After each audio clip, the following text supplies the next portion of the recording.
이 사주의 역사가 얼마나 되었을까요? 이 사주를 볼 때 젊은 분께 보는 게 좋을까요? 아니면 나이 든 분께 보는 게 좋을까요? 오늘 드리는 말씀은 어쩌면 이에 대한 좀 답이 될 수도 있을 것 같습니다. 안녕하세요. 용한사주의 용선생입니다. 이 사주의 역사는 얼마나 되었을까요? 이 사주의 역사의 근원을 좀 파고 들어가다 보면 기원전 1000년 무렵부터 그 근거들이 나오고 있기 때문에 대략적으로 약 3000년 정도 되었다는 것이 정설입니다.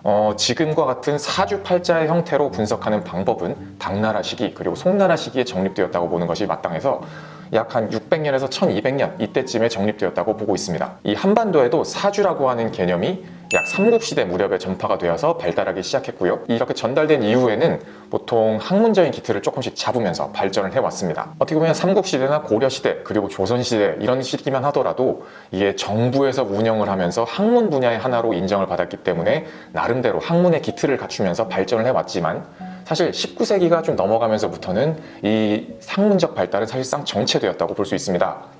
왜냐하면 자연과학이 워낙에 발전하게 됐고요. 그리고 종교와 같은 대립들이 계속 있었기 때문입니다. 그 덕분에 이 최근 100년 정도는 사실상 이론이 정체되었다라고, 정체되었다고 표현하기보다는 아예 사라졌다라고 봐도 무방합니다. 그래서 이 기간에는 굉장히 특출하신 이런 도사분들의 그런 영향력 하에서 이 사주를 해석하는 비법들이 면면이 이렇게 전수되었을 뿐입니다. 그로 인해서 이 사주 명리학 공부를 시작하기가 굉장히 어려워졌어요. 이게 무슨 말이냐면 최근에도 이제 사주에 관심을 가지고 공부를 시작하시려는 분들이 책이라든가 이런 걸 보려고 하더라도 어느 정도 그 이론의 맥락이 한번 끊겨버렸기 때문에 공부를 처음 시작하시는 분들도 옛날 이런 당나라 시대나 송나라 시대 책부터 시작을 하셔야 되는 것이 보통입니다.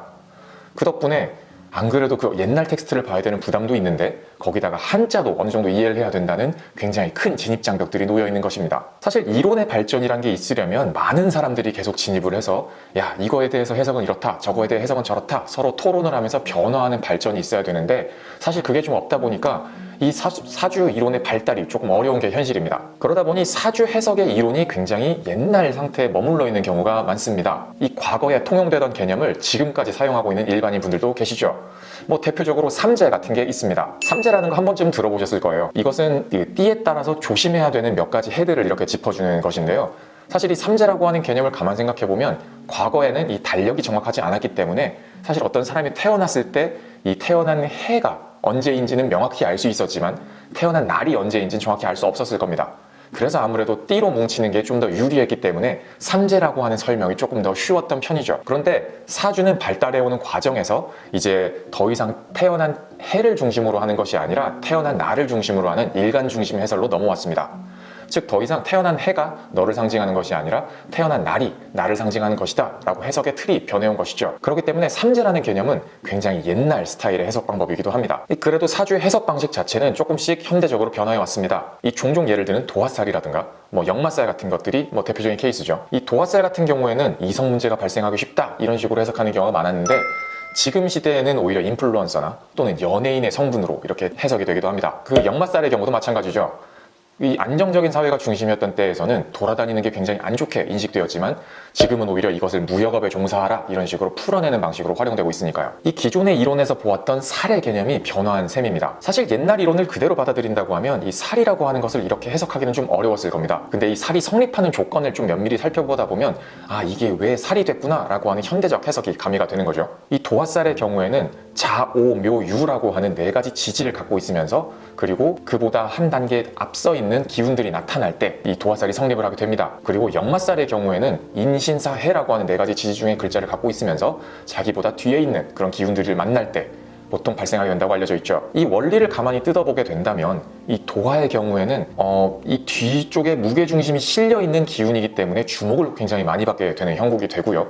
그리고 역마살 같은 경우는 기운을 앞서 나가는 분위기가 있기 때문에 뭔가 치고 나가고 변화를 얘기하는 운이 되는 셈입니다. 그래서 어떻게 보면 이러한 2가지 양상을 굉장히 직관적인 단어로 표현을 해서 도화살 그리고 역마살로 표현한 것이 아닐까 생각을 해보게 됩니다. 하지만 그렇다면 이 원리를 알고 난다면 어떠신가요? 사실 도화살과 역마살은 그렇게 대단한 것은 아닙니다.